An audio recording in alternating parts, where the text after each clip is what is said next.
दोस्तों, स्वागत है आपका एक बार फिर। फ्रेंड, हमारी भारतीय अर्थव्यवस्था की सीरीज़ जो पीटी प्लस मेंस ओरिएंटेड जो हमारी चल रही है यूट्यूब के अंदर, और इसमें अभी तक हम तीसरे चैप्टर पे ही फंसे पड़े हैं। चैप्टर नंबर 1 में हमने थोड़ा सा बेसिक्स को समझा, थोड़ा सा हमने कृषि से रिलेटेड हमने संबंध क्रियाएँ देखी, प्राथमिक छेद, द्वितीय छेद, तृतीय छेद। सेकेंड टॉपिक में जब हम सेकेंड चैप्टर में आए तो उसमें हमने आर्थिक समृद्धि और आर्थिक विकास को एक डिटेल एनालिसिस में समझा। हालांकि जब मैं पूरी सीरीज़ को रिवीजन कराऊंगा तो आप ये मान के चलिए कि जैसे कि जो भी हमारी 9-10 वीडियो हैं उनको हम एक ही वीडियो में कन्वर्ट करेंगे, तो रिवीजन क्लासेस भी आपको धीरे धीरे इसमें बैक टू बैक आपको मिल जाएंगी। ठीक है, तो ये बात हो गई। आज का जो टॉपिक था अगर मैं बात करूँ तो जैसे कि आपके स्क्रीन के ऊपर यहाँ पे आपको दिख रहा होगा, कुछ फनी थिंग्स भी मैंने डाली हैं ताकि आपको इंटरेस्टिंग हो, जिसमें हम भारत में पंचवर्षीय योजनाओं को समझेंगे और मूल्यांकन करेंगे। मूल्यांकन का मतलब यहाँ पे ये हुआ कि अभी तक जो भी हमारी 12 पंचवर्षीय योजना आई, हालांकि 13वीं तो नहीं आ पाई क्योंकि नीति आयोग आ गया था, फिर उस कंडीशन में फिर गवर्नमेंट चेंज होगी सडनली केंद्र में, तो उसके एस्पेक्ट्स को भी समझेंगे। और आज हम भारत में पंचवर्षीय योजनाओं को लेकर चलेंगे। इसमें हो सकता है 2 या 3 वीडियो बनेगी डिटेल के अंदर, क्योंकि काफ़ी कुछ चीज़ें आपको समझानी है इसमें आपको मॉडल्स भी समझाने हैं कि क्या है, किस तरह से है। क्योंकि जैसे कि मैंने आपको बोला कि ये जो सीरीज़ है ये बेसिकली अगर हम बात करें तो मेंस ओरिएंटेड भी है, तो यहाँ पर हम फिर एंड में इसी को तोड़ेंगे, मरोड़ेंगे, अच्छे से इसको एनालिसिस करेंगे। तो ये सीरीज़ है। बाकी आप ये सीरीज़ अरोड़ा IAS पे देख रहे हैं प्लेटफॉर्म पे, और आप चाहें तो सब्सक्राइब भी कर सकते हैं अगर आपको पसंद आई वीडियोस, और नहीं सब्सक्राइब अगर पसंद नहीं आए तो अनसब्सक्राइब करके निकल जाओ, टाइम वेस्ट नहीं करना है। तो चलिए फिर शुरू करते हैं। हाँ, पहले इसी पे बात करते हैं। कुछ फनी थिंग्स, किड्स 4 वर्षीय योजना, अडल्ट्स 5 वर्षीय योजना, लीजेंड्स 15 वर्षीय योजना।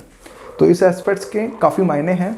आई होप आप इस चीज़ को समझ पाएँ कि जब लीजेंड्स की बारी आती है तो 15 वर्षीय योजना क्या है उसको हम बाद में डिस्कस करेंगे। जस्ट फॉर इसको हम पिक कर देते हैं।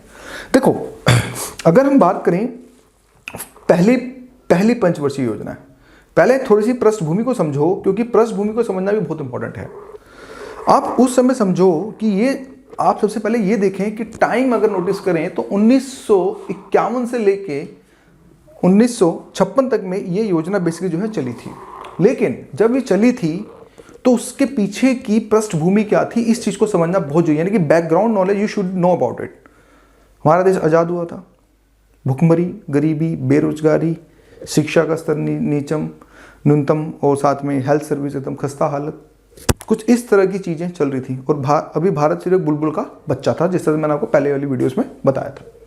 तो उस बुलबुल के बच्चे के साथ ये हुआ था कि चीज़ें बहुत ज़्यादा दिक्कत इन द सेंस हर जगह प्रॉब्लम थी।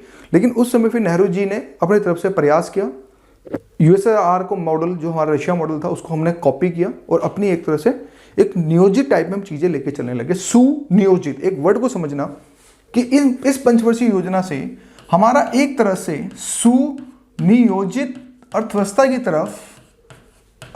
की तरफ हमारा जो है, अगर हम बात करें तो चलना स्टार्ट हो गया सुनियोजित अर्थव्यवस्था की तरफ। सुनियोजित में ये चीजें पता चली कि अब ऐसा नहीं है कि हमारी अर्थव्यवस्था मतलब खंड विखंड के हिसाब से चलती, नहीं। केंद्र ने एक मॉडल डाला और उस मॉडल के हिसाब से चीजें जो है धीरे धीरे विकसित करनी स्टार्ट हो गई। ऑफकोर्स जब हमारा बुलबुल का बच्चा जब आजाद हुआ था तो उसमें हमें यह पता चला कि हमारे देश में कृषि को लेकर सबसे ज्यादा फोकस एरिया हमारा कृषि ही रहा। कृषि इसलिए रहा, आखिर क्यों उद्योग की तरफ हम क्यों नहीं बढ़े। देखो, एक क्वेश्चन ये यहां से अगर हम मेंस को एनालिसिस करें, जो आपका मेंस ओरिएंटेड अगर एग्जाम की अगर हम बात करें स्टैटिक सब्जेक्ट्स को लेके, आखिर पंचवर्षीय योजना में जो पहला तो था, आखिर हम क्यों कृषि की तरफ ही सबसे ज्यादा क्यों बढ़े, आखिर हम जो है निर्माण की तरफ, यानी कि विनिर्माण की तरफ, या फिर बोल सकते हो कि इंडस्ट्रियलाइजेशन की तरफ क्यों नहीं बढ़े। तो यहां से जब आप एनालिसिस करेंगे, इस तरह से जब एनालिसिस करेंगे, अपने आप से जब आप क्वेश्चंस पूछेंगे तो आपको चीजें बहुत अच्छे से निकलेंगी। इसके पीछे देखो कुछ रीजंस तो ये थे कि हमारा बुलबुल का बच्चा बहुत आर्थिक तंगी बहुत ज्यादा थी। उस समय हम इंडस्ट्रियलाइजेशन में पैसा नहीं लगा सकते थे। क्यों? हम खुद ऑटोमेटिक इतने कंगाल थे। उस समय आर्थिक स्थिति इतनी खराब थी ना, क्योंकि भाई हमारे पास इतना पैसा नहीं था इवन, तो उस वजह से एक तो ये भी बात। दूसरा, हमारे देश में जब चीजें निकली थी तो उस समय एक कृषि ऐसा क्षेत्र था जिसमें हम एक निम्न इन्वेस्टमेंट से मैक्सिमम आउटपुट ले सकते थे, यानी कि कम निवेश से हम ज़्यादा आउटपुट हम ले सकते। क्यों? उस समय हमारे देश में खदान की भी समस्या सबसे ज़्यादा थी। उस समय जनसंख्या अगर बात करें तो approx I am not sure 30 crore के आसपास हमें जो है देखने को मिल रही थी जब हमारा बुलबुल का बच्चा आज़ाद हुआ था। तो उस कंडीशन में एक तो ये 2 पॉइंट मिल गए। तीसरा, हम इंडस्ट्रियलाइजेशन में इसलिए नहीं जा सकते थे, क्यों? हमारे पास तकनीकी संसाधन नहीं थे। तीसरा पॉइंट, हमारे पास क्या था? तकनीकी संसाधन भी हमारे पास नहीं थे भाई। जैसे कि जिस तरह से हमें मशीन के लिए तकनीकी चीज़ें चाहिए होती हैं, ये सारी चीज़ें चाहिए होती हैं। चौथा, उस समय की जो स्थिति थी वो इतनी, अभी फिलहाल जो स्थिति थी वो हमारी कहीं ना कहीं अगर बात करें तो कृषि की तरफ ज़्यादा फोकस की तरफ थी। कृषि की तरफ मतलब ये हो गया कि उस समय एक आवाम भी ये चाह रही थी कि पहले हम कृषि की तरफ पहले हम ज़्यादा विकास करें। क्यों? क्योंकि मैक्सिमम जो जनसंख्या थी उस समय जो है कृषि पृष्ठभूमि की तरफ से, यानी हमारे किसान भाई जो थे वो कहीं ना कहीं लगे हुए थे। तो ये कुछ 4 पॉइंट थे। 5वां पॉइंट और भी कुछ बन सकता है कि उस समय हम बोल सकते हैं हमारी अर्थव्यवस्था इतनी मैच्योर नहीं थी। अगर इतिहास को खंगाल के देखें, अगर हम इतिहास में इकोनॉमिक्स को एनालिसिस करें शास्त्रीय सिद्धांत में, तो हमें ये पता चलता है कि कोई भी एक देश जब बढ़ता है तो पहले वो प्राथमिक क्षेत्र में सबसे पहले स्टार्ट करता है, फिर वो द्वितीय क्षेत्र पे आता है, और फिर उसके बाद जब विकास का जब क्रम बढ़ता है तो कहीं ना कहीं फिर वो सर्विसेज सेक्टर्स में आता है। तो ये मैंने आपको जो 5 पॉइंट्स बताए हैं, ये आपके जो पॉइंट्स हैं ये बेसिकली मेन पर्सपेक्टिव के हिसाब से ज़्यादा हैं। देखो दोस्तों, कराने को मैं 1 मिनट में करा दूं, पर उस चीज़ का फायदा क्या है? ये तो किताब में भी है। तो आप मेरे लेक्चर्स क्यों देख रहे हैं? एक सोच के लिए, एक एनालिटिकल विश्लेषण के लिए। तो आपको ये पता चला कि पहली पंचवर्षीय योजना से इसका एक आंसर ये रहा। अगर आज के ट्रेंड को देखें, देखो एक तो ये रहा कि आखिर क्यों हम प्राथमिक से लेकर द्वितीय में क्यों नहीं गए, लेकिन आज के ट्रेंड को देखें, और ये क्वेश्चन आपको एनसीईआरटी की आई थिंक 9th क्लास में आपको इसका जवाब मिल जाएगा कि आखिर क्यों भारतीय अर्थव्यवस्था प्राथमिक क्षेत्र से तृतीय क्षेत्र में क्यों कैसे शिफ्ट हो गई, जो ये ऑलरेडी यूपीएससी ने मेंस में क्वेश्चन जो पूछ रखा है। तो इस पे एनालिसिस भी हम बाद में जैसे जैसे जब पंचवर्षीय योजना आगे बढ़ाएंगे तो हम इसको भी एनालिसिस करेंगे। तो हमें यह पता चला अभी तक की वीडियो में कि कैसे किस तरह से हुआ, सुनियोजित तरह से स्टार्ट किया हमने चीजें, हमने एटलीस्ट कुछ तो किया। देखो कांग्रेस का भी बहुत बड़ा रोल रहा है कि कहीं जिस समय, हालांकि अब बीजेपी अपने गुणगान गाती वो छोड़ो, लेकिन जिसने संभाला भारतीय अर्थव्यवस्था को, तो कहीं ना कहीं कांग्रेस का भी तो महत्व अपनी तरफ से है ही, क्योंकि कांग्रेस नहीं होती तो शायद, हालांकि बीजेपी इसके अगेंस्ट थी स्टार्टिंग में, विपक्ष एक अगेंस्ट था कि नहीं हमें ये करना चाहिए वो मॉडल करना चाहिए, लेकिन कांग्रेस ने सही मायने में देखें तो चीज़ों को संभाल के स्टेप बाय स्टेप जो चीज़ों को वो आगे लेके आई थी। तो ये समझ आ गया आपको किस तरह से था। अब बढ़ते हैं आगे। तो प्रथम पंचवर्षीय योजना की पृष्ठभूमि आपको समझा दी कि किस तरह से क्या था, तो जिसके कारण फिर नेहरू को लगा नहीं, हमें एक लॉन्ग टर्म प्लानिंग के साथ चलना चाहिए। जैसे हर 5 साल में जैसे सरकार बदलती है उसी तरह से हमें अपनी पंचवर्षीय योजना को लेकर आना चाहिए, इसको लागू करना चाहिए, ताकि हम अच्छे से जो है मतलब विकास कर सकें और हर एक इंसान का विकास समग्र रूप से जो है हो, समग्र मतलब सभी परिप्रेक्ष्य में हो सके। वो हम समग्र की डेफिनेशन बाद में बताएंगे। तो यह योजना हेरोल्ड और डोमर जिसको आप बोल सकते हो, ये 2 व्यक्ति थे। एक हेरोल्ड जो था ये यूके का था, ये यूएसए का था, इसके मॉडल पर आधारित थी। ये क्या मॉडल है थोड़ा वेट करें, क्योंकि आज इसी लेक्चर में यही मॉडल पूरा अच्छे से जो एक्सप्लेन होगा, क्योंकि इसकी टेक्निकल टर्म्स को समझना जरूरी है। फिर इस योजना में मुख्य प्राथमिकता कृषि व सिंचाई क्षेत्र को दी गई थी। देखो कृषि मैंने आपको समझा दिया, सिंचाई के साथ एक अहम रोल ये था क्योंकि हमारे उस समय जो अर्थव्यवस्था थी मानसून पे थी। अब मानसून के ऊपर हम ज्यादा निर्भर हो गए। मानसून अगर अच्छा आया तो खदान अच्छे हो जाएंगे, और मानसून जिस दिन खराब हुआ तो फिर हमें इंपोर्ट करना पड़ेगा, यानी कि हमें आयात करना पड़ेगा दूसरे देशों से कि लाओ भाई, लेकिन आयात के लिए भी पैसा चाहिए। उस समय हमारे पास इतना फॉरेन रिजर्व था नहीं, तो इसी के कारण भारत सरकार ने, यानी आप बोल सकते हो कि कांग्रेस ने ये सोचा कि हमें कृषि और सिंचाई पे सबसे ज़्यादा हमें अहम रोल जो है रखना चाहिए, क्योंकि कृषि और सिंचाई रोल पे जितना हम ज़्यादा अहम रोल रखेंगे उतनी जल्दी चीज़ें जो होंगी हमारी बहुत बढ़िया होंगी। तो यही एक रीज़न था कि पहली पंचवर्षीय योजना कृषि और सिंचाई क्षेत्र पे ही सबसे ज़्यादा अहम रोल रखती थी। दूसरा पॉइंट, 1 मिनट, हाँ दूसरा पॉइंट, इस योजना में भागड़ा नागल, दामोदर घाटी और हीराकुंड जैसी बहुउद्देश्य परियोजनाओं की शुरुआत की गई। देखो बहुउद्देश्य, इस वर्ड को तोड़ो, बहु यानी ज्यादा, उद्देश्य। बहुउद्देश्य का मतलब यहां पे ये हुआ दोस्तों कि एक उद्देश्य के लिए नहीं, इसके उद्देश्य बहुत सारे हो सकते हैं। जैसे फॉर एग्जांपल मान लो कोई हम डैम बनाते हैं, अगर आप डैम बनाते हो, डैम मतलब समझ रहे हो ना, मतलब पानी को हम जब रोक देते हैं, जब हम पानी को रोक देते हैं उसको, उस पानी को हम अपने हिसाब से छोड़ते हैं। भाई मान लो ये डैम आखिर क्यों इंपॉर्टेंट होता है, अगर हम देखें तो डैम का उद्देश्य यही होता है कि जब सूखा पड़े तो पानी की कमी ना हो, जब बरसात हो तो पानी को एक्सेस कर लो। लेकिन हालांकि एक डैम की भी अपनी एक सीमा होती है, उससे ज़्यादा अगर रोकेगी तो कहानी खराबी हो सकती है, बाढ़ भी आ सकती है और भी चीज़ें हो सकती हैं। लेकिन बाढ़ का मतलब यही हुआ ना, डैम का मतलब तो यही हुआ कि जब बारिश हो तो पानी को रोक लो, जो सूखा पड़े तो धीरे धीरे थोड़ा थोड़ा छोड़ते रहो, ताकि सबको खेती के लिए पानी भी जो है चीज़ें मिलती रहे। बेसिकली यही हुआ। लेकिन इस डैम से बिजली भी बनती है।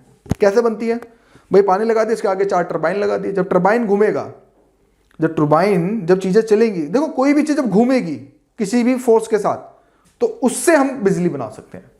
यही रीज़न होता है कि जब हम टरबाइन के ऊपर जब प्रेशर से जब पानी डलता है तो टरबाइन घूमती है, घूमने से जनरेटर के with the help of generator के साथ जब उस चीज़ को बिजली वहाँ से प्रोडक्शन कर ली जाती है। फिर उसी डैम में मछली पालन भी हो सकता है। भाई जब इतना सारा पानी इकट्ठा हो गया, तालाब भी तो हो गया, बड़ा सा झील होगी एक तरह से अगर हम बात करें तो उस पानी को हम क्या कर सकते हैं, उस पानी को स्टोर करके हम उसमें मत्स्य पालन भी कर सकते हैं भाई। और पीने का पानी का भी यूज़ किया जा सकता है। अगर भाई मान लो बिस्लरी वालों ने डैम के पास कोई प्लांट लगा लिया ना, अभी हम मिनरल वाटर भी बेचेंगे, तो एक तरह से कहीं ना कहीं छोटे मोटे उद्योग भी इस पर हो सकते हैं।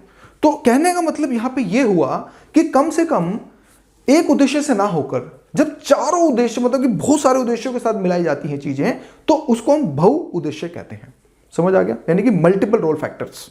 तो इसमें यह हो गया, तो जिस तरह से भाखड़ा नागल डैम पंजाब के अंदर, दामोदर घाटी और साथ में आपकी हीराकुंड जैसी, जो अब इनको आपने क्या करना है, आपने इसमें स्पेस देना है, एक इंडिया का मैप बनाओ और इन तीनों के तीनों जो इनको है, ये कौन सी रिवर पे है, कहां पे है, कौन सी लोकेशन पे, ये अब आपका होमवर्क है। बॉस होमवर्क भी तो दूंगा ना, ऐसे तो नहीं कि सारे काम मैं ही करूंगा, आप भी तो कहना कि होमवर्क करेंगे। तो ये आपने प्लॉट करना है अपने मार्किंग पे कि कहां कहां है। फिर इस योजना के अंदर द मोस्ट इंपॉर्टेंट पॉइंट जो यूपीएससी ने पूछ रखा है, समुदायिक स्वास्थ्य कार्यक्रम, कम्युनिटी ट्रेनिंग प्रोग्राम, सामुदायिक स्वास्थ्य कार्यक्रम भी जो है स्टार्ट किया गया। यानी कि समुदाय के स्तर पर स्वास्थ्य यानी प्राथमिक क्षेत्रों की तरफ, यानी कि स्वास्थ्य के जो प्राथमिक क्षेत्र होते हैं उनकी तरफ भी जो स्वास्थ्य कार्यक्रम की तरफ फोकस किया। क्यों, उस समय चीजें मतलब बोल सकते हो वायरस का फैलना, बैक्टीरिया, ये सब चीजों से बहुत ज्यादा दिक्कतें होती थी, तो उस वजह से हमने जो है हेल्थ की तरफ भी पंचवर्षीय योजना में जो हमने फोकस किया था। अब यहां से एक मेन सा क्वेश्चन भी निकल सकता है। मेन सा क्वेश्चन ऐसे निकल सकता है कि क्या सच में पहली पंचवर्षीय योजना में क्या हमने कृषि क्षेत्र में ही सबसे ज्यादा फोकस किया था? और आगे लगा देगा, आगे लग देगा क्वेश्चन मार्क लगा देगा, साथ में टिप्पणी करें। मान लो 10 मार्क्स का पूछ लिया 150 वर्ड में, तो उस कंडीशन में अब यहां पे क्वेश्चन बोल रहा है कि क्या सच में हमारी प्रथम पंचवर्षीय योजना सिर्फ कृषि और सिंचाई क्षेत्र पे थी, आधारित थी? विवेचना कीजिए या टिप्पणी कीजिए। तो जब ऐसे में से क्वेश्चन बनेंगे तो इसका मतलब यह हुआ कि क्वेश्चन ये कह रहा है कि वो क्वेश्चन ये कह रहा है कि कृषि और सिंचाई के अलावा भी कुछ ऐसे क्षेत्र थे जिसमें पंचवर्षीय योजना सबसे ज्यादा महत्वपूर्ण थी। क्या सच में? देखो जब आ जाए जब क्या वर्ड आ जाए तो आपको दोनों एस्पेक्ट्स को आपको क्लियर करना होगा। तो उस कंडीशन में आपने फटाफट ये वाला पॉइंट, ठीक है, इसके अलावा कुछ और भी पॉइंट अपने हिसाब से डाल सकते हो। तो जब आप दो पॉइंट को जब आप अच्छे से एक्सप्लेन कर दोगे, क्योंकि बहुउद्देश्य परियोजना को बहुत अच्छे से एक्सप्लेन कर सकते हो। इसी तरह समुदाय विकास कार्यक्रम तथा राष्ट्रीय प्रसाद सेवा, ये भी हमारी तरफ से इस चीज की जो है बेसिकली शुरुआत करी गई थी। तो आपके 10 मार्क्स में आपको अच्छे मार्क्स जो आपको यहाँ पे मिल जाएंगे। अब समझते हैं हेरोल्ड और डोमर का क्या थे, ये था क्या, ये किस तरह से था। क्योंकि देखो जब मेरी आप भारतीय अर्थव्यवस्था इकोनॉमी समझ रहे हो तो आपके कंसेप्ट्स बिल्कुल लाउड एंड क्लियर होने चाहिए। चलिए आगे बढ़ते हैं। इसकी पृष्ठभूमि को पहले समझते हैं। कीन्स क्या था, क्या लेके आया पहले, क्योंकि देखो चीजों को बैकग्राउंड से समझना बहुत जरूरी, जब हम उस मॉडल पे पहुंचेंगे। हमारे कीन्स भाई साहब आए, ये अगर बात करें, इन्होंने शास्त्रीय विचारधारा की बहुत ज्यादा आलोचना करी। शास्त्रीय विचारधारा आप ऐसे बोल सकते हो कि ट्रेडिशनल इकोनॉमी की इन्होंने तसल्ली से इन्होंने वोट लगाई। जैसे शास्त्रीय विचारधारा में अगर हम बात करें, जिनको हम आधुनिक भारत का यानी आधुनिक इकोनॉमी का जिनको जनक भी कहा जाता है, एडम स्मिथ, ठीक है, रोजर, ये कुछ ऐसे जो थे, जो ये बेसिकली जो थे ये शास्त्रीय लोग थे। शास्त्रीय मतलब ये हुआ इन्होंने इकोनॉमी को स्टार्टिंग फेज से स्टार्ट किया एनालिसिस करना, तो क्लासिकल थिंकर्स आते गए। मैं थिंकर्स में नहीं पढ़ रहा, बिल्कुल एक नॉर्मल हिसाब से समझाऊंगा, क्योंकि मैं थिंकर्स, इकोनॉमी के थिंकर्स नहीं समझाने यहाँ पे। तो उन्होंने ये कंसेप्ट निकाला था, जब एडम स्मिथ जब डेवलप हुए तो उन्होंने बेसिकली ये बोला था कि इकोनॉमी के अंदर लॉन्ग टर्म प्लान होना बहुत जरूरी है। यानी कि अगर हम बात करें तो लॉन्ग टर्म को, मतलब लॉन्ग टर्म का मतलब यार हिंदी में क्या बोलेंगे अब इसको, काफी दिन वाले, मतलब काफी दिन वाले जो होने वाले मतलब प्रोग्राम जो होते हैं, लॉन्ग टर्म प्लान मतलब कि इकोनॉमी के अंदर होना चाहिए। लेकिन कीन्स भी आए, कीन्स ये कहते हैं कि लॉन्ग टर्म ठीक है, शास्त्रीय विचारधारा ठीक, लेकिन शॉर्ट टर्म प्लान भी देश के अंदर होने चाहिए। मैं देखो बिल्कुल सिंपलेस्ट वे में आपको चीजें समझाने की कोशिश कर रहा हूं, क्योंकि देखो अब यहाँ पे कोई ऐसा होगी जिसकी इकोनॉमी हो तो भाई प्लीज मुझे माफ कर देना, मैं उसके हिसाब से समझा सकता हूँ, लेकिन यहाँ मेरे बच्चे जीएस समझ रहे हैं तो मैं उनको जीएस के हिसाब से समझाऊंगा, एक स्टेप बाय स्टेप धीरे धीरे चीजें लेके जाना। तो इन्होंने ये बोला, यानी कि ये कीन्स जो था ये सिद्धांत ये लेके आया शॉर्ट टर्म के लिए। किसके लिए? शॉर्ट टर्म के लिए, यानी कि छोटे से काल के लिए। आप इसे बोल सकते हो एक तरह से लघु काल के लिए ये एक सिद्धांत लेके आया। समझे? कीन्स कौन था? ये इकोनॉमिक्स था। कहां का था? यूएसए का था। कहां का था? यूएसए का बंदा था।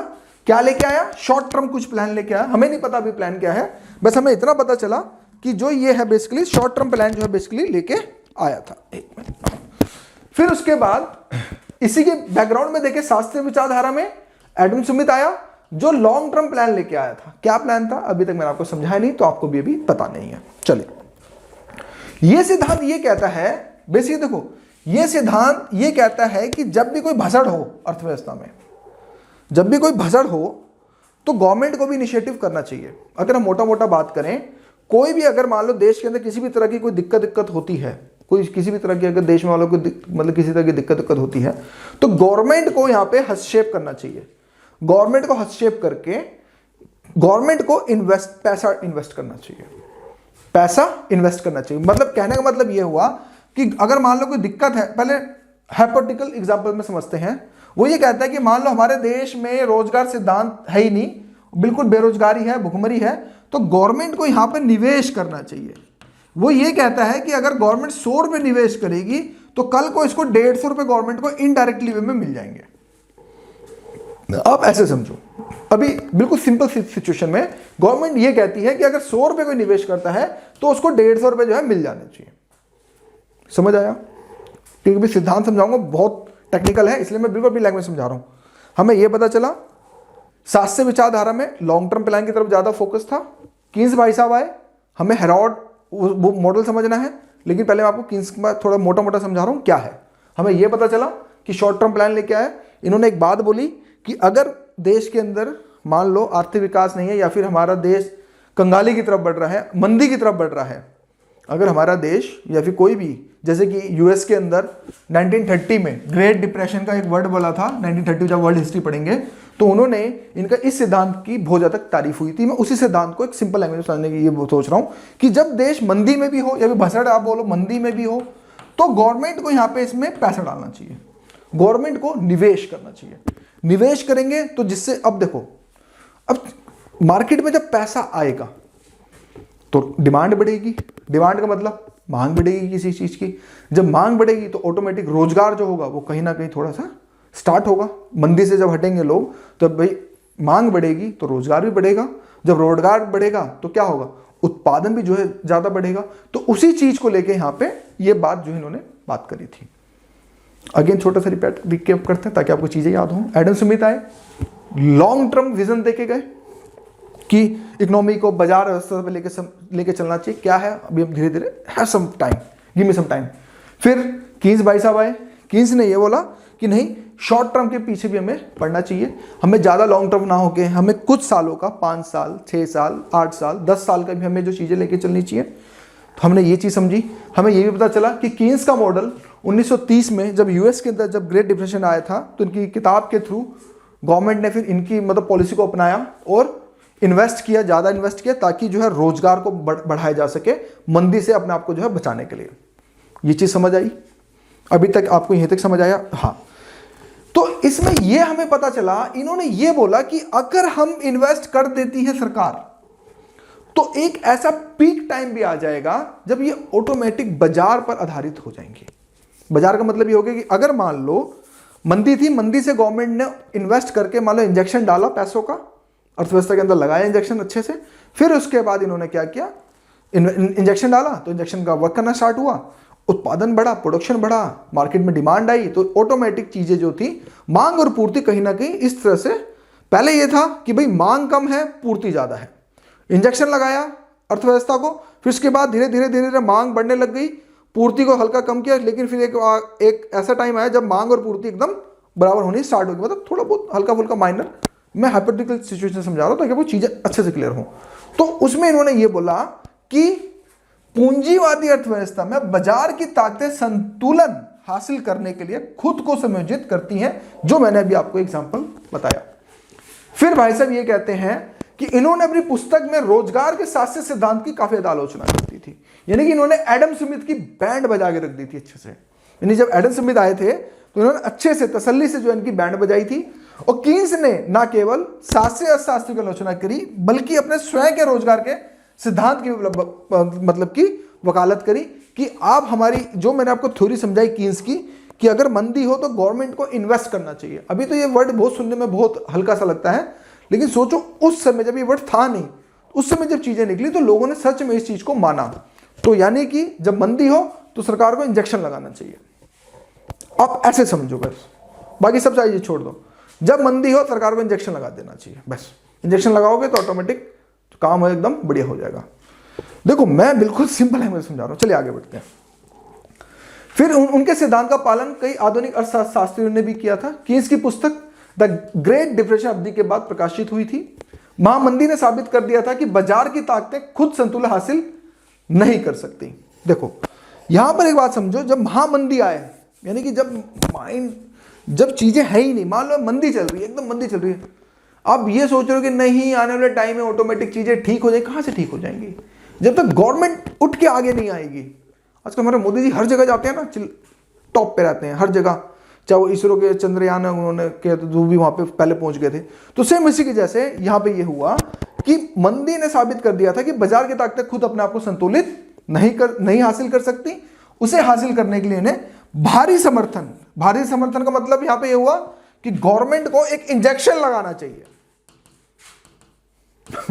मैं पढ़ा तो आईएएस पीसीएस वालों को रहा हूं, पर सोच के कभी कभी लगता है पता नहीं मेरी बातें आपको अच्छी लगती होंगी नहीं लगती होंगी, क्योंकि यार क्या करें, इकोनॉमी है, इकोनॉमी को अपने हिसाब से समझाना है, क्योंकि अगर अपने हिसाब से नहीं समझाएंगे तो फिर मज़ा नहीं आएगा। फिर कंसेप्ट आपके अगर क्लियर नहीं हुए तो माफ़ कर देना दोस्तों, कभी भी ऐसे ऐसे वर्ड लेने पड़ते हैं, मुझे खुद को हंसी आती है मन में कि मैंने क्या बोला, बट फिर भी आप समझ सकते हैं इंजेक्शन हो गया, ये सारी चीज़ें होंगी तो आप भी हंसते होंगे, आई एम सॉरी, बट मोटा मोटा ये कंसेप्ट है कि जब वीडियो बंद करें तो एक ही वर्ड रहे, मज़ा आ गया। ये वर्ड जो मज़ा आ गया ना, ये मेरे लिए बस ऑनर है, ठीक है। रोजगार के बारे में कीन्स के दृष्टिकोण को स्वीकार करने का यह एक प्रमुख कारण बन गया था, यही रीजन इन्होंने दिया। देखो मैं टेक्निकली नहीं जा रहा हूं, पढ़ाने को तो मैं भी टेक्निकल पढ़ा दूँ, ये था ये था एक्स वाई वो छोड़ो, हमें जो मोटा मोटा, क्योंकि यूपीएससी क्वेश्चन यहीं से बनाएगा, अगर बनाएगा प्रीलिम्स में, मेंस में तो नहीं बनाएगा, लेकिन प्रीलिम्स में हो सकता है तो यहीं के सिद्धांत से लेकर तोड़ मरोड़ के अपने हिसाब से बना सके। तो आपके कंसेप्ट अगर क्लियर हो गए तो आप चीजों को बहुत अच्छे से जो है कर पाएंगे। चलिए आगे बढ़ते हैं। अब कुछ नहीं है, जो मैंने अर्जित लगा दिया अब तो उसे पढ़ना मैंने। फिर रोजगार का की सिद्धांत अल्पकाल के दृष्टिकोण पर आधारित था। अल्पकाल का मतलब ये हो गया जो मैंने आपको चीजें बताई कि एक शॉर्ट टर्म के लिए बहुत ज्यादा आधारित था। इसमें ये बोला कि ठीक है भाई ये लॉन्ग टर्म के लिए विजन के लिए नहीं रहेगा, इसमें मतलब कि शॉर्ट टर्म के लिए अगर हम बात करें तो चीजें जो है बिल्कुल बढ़ के चलेंगे। अल्पकाल में उन्होंने माना कि उत्पादन के कारक जैसे पूंजीगत सामान, श्रम की आपूर्ति, प्रौद्योगिकी और श्रम की दक्षता और रोजगार के स्तर को निर्धारित करते समय अपरिवर्तित रहते हैं।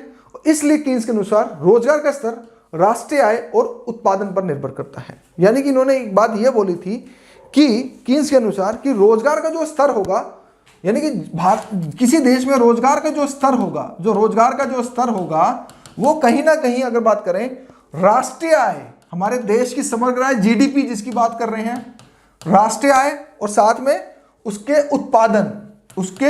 उत्पादन पर कहीं ना कहीं निर्भर करेगी। तो यानी कि रोजगार को हम जितना ज्यादा हम बढ़ाएंगे उतना देश में हमारे जीडीपी या राष्ट्रीय आय का उत्पादन अधिक होगा। भाई यही हुआ कंसेप्ट, यही हुआ ना। यानी कि रोजगार अगर हम कम करेंगे तो हमारे देश का उत्पादन, राष्ट्रीय आय उत्पादन जो हमारा कम हो जाएगा। यही बात हुई। दोबारा से समझो, कीन्स के अनुसार राष्ट्रीय जो रोजगार का स्तर था वो कहीं ना कहीं राष्ट्रीय आय और कहीं ना कहीं उत्पादन पर जो है निर्भर करता था। वो कहीं ना कहीं अगर बात करें उत्पादन, उत्पादन माने प्रोडक्शन, किस चीज का जो हम उत्पादन करते हैं। राष्ट्रीय आय हमारे देश का जीडीपी आप बोल सकते हो इसको। जीडीपी क्या होता है इससे पहले मैं आपको समझा चुका हूं। तो इसमें इन्होंने ये बोला कि अगर रोजगार का स्तर जितना ज्यादा अधिक होगा उतना ही अगर हम बात करें राष्ट्रीय आय तथा उत्पादन का स्तर भी अधिक होना स्टार्ट होगा। इनकी फिलॉसफी ये थी। तो कंक्लूजन बेसिकली ये था कि मैं क्या समझाना चाहता था, मैं आपको ये समझाना चाहता था कि रोजगार का जो स्तर होगा वो राष्ट्रीय आय तथा उत्पादन पर जो है निर्भर करता है। तो मैं आपको तोड़ मरोड़ के यहां पे जो मैं घुसा के ले आया। ठीक है, कंसेप्ट क्लियर हुए। इसके अलावा कीन्स ने वकालत की कि यदि राष्ट्रीय आय में वृद्धि होती है तो रोजगार के स्तर में वृद्धि होगी, इसके विपरीत उल्टा वाइस वर्सा। जो मैं आपको चीजें भी बताई, यानी कि अगर कीन्स ने यह बोला था कि अगर राष्ट्रीय आय में वृद्धि हुई तो कहीं ना कहीं रोजगार के स्तर में भी वृद्धि होगी। दोनों बातें सेम है जो मैंने आपको पहले बताई थी। इसलिए रोजगार के कीन्स के सिद्धांत को रोजगार निर्धारण के सिद्धांत और आय निर्धारण के सिद्धांत के रूप में भी जाना जाता है। यानी कि कीन्स के सिद्धांत को ही कहीं ना कहीं अगर हम बात करें तो कहीं ना कहीं रोजगार के निर्धारण तथा आय निर्धारण के सिद्धांत को भी जो है इस रूप से जो बेसिकली जो है जाना जाता है। तो हमने अभी तक कीन्स के सिद्धांत के ऊपर अगर हम बात करें तो बिल्कुल फोकस किया था, क्योंकि कीन्स का सिद्धांत, क्योंकि जब तक आप कीन्स के सिद्धांत को नहीं समझोगे उसके बाद चीजें जो है मजा नहीं आएंगी। और नेक्स्ट स्लाइड में यानी कि हम नेक्स्ट वीडियो में हम इसको हेरोल्ड डोमार और साथ में सेकंड, थर्ड और फोर्थ हम पंचवर्षीय योजना को जो है समझने की कोशिश करेंगे। तो आप इसको बना के रखिएगा, सस्पेंस बाकी है। Thank you.